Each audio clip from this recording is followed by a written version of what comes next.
Hey y'all, happy 100th Black History Month, and here are 4 more books that you should be reading for Black History Month all year long. Alright, so first up we have Outdrawn, and this is a sapphic rivals to lovers stories about these 2 girls that work in this comic book. I think it's a comic book company or a publishing company. I don't know, but they're trying to get together to make this comic book for this competition or whatever, and let's just say things get very heated. Okay, I love this book. This was one of my top 5 reads of, I think, 2024, especially because as a creative, it spoke so much on the creative experience and the creative process, and I really related to that and all the ups and downs of that, so I thought that was fantastic.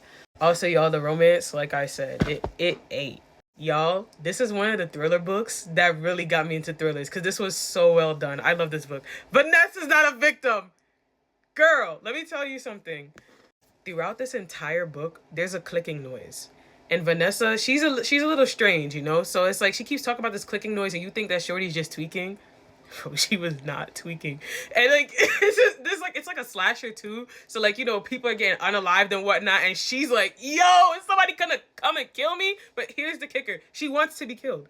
She wants to be killed because she loves horror films and she wants to be the final girl. So she's waiting for the killer to come after her, but she's like watching everybody else get got, and she keeps hearing the clicking, and it's not important, but like you get to the end and you're like, that's where the clicking is. This book was so freaking good. I read this for spooky season, y'all. This is just crazy. I love this book. Look. This is literally what it says at the top. Someone else is going to die and she hopes it's her. Like, bro, please. All right, so this is Wrath of the Stars, and this is a romantasy that is based on not just different zodiacs, but also like just different stars. So there's like a character named Andromeda, and there's a character named Libra, because like, you know, the stars, space, y'all get the point.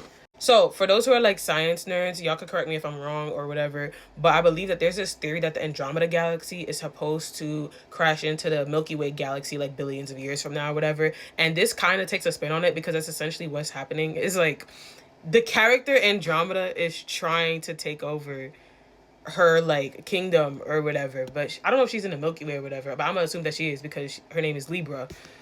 But yeah, the reason why it's a romantasy though is because there's this other guy, Orion. I think he's part of her guard. I don't remember. Long story short, though, because of Andromeda and all this other drama, this whole war breaks out, and they gotta like work together to make something shake, basically. But they making other things shake as well. Y'all know what I'm talking about when what I mean by that. It's a little spicy.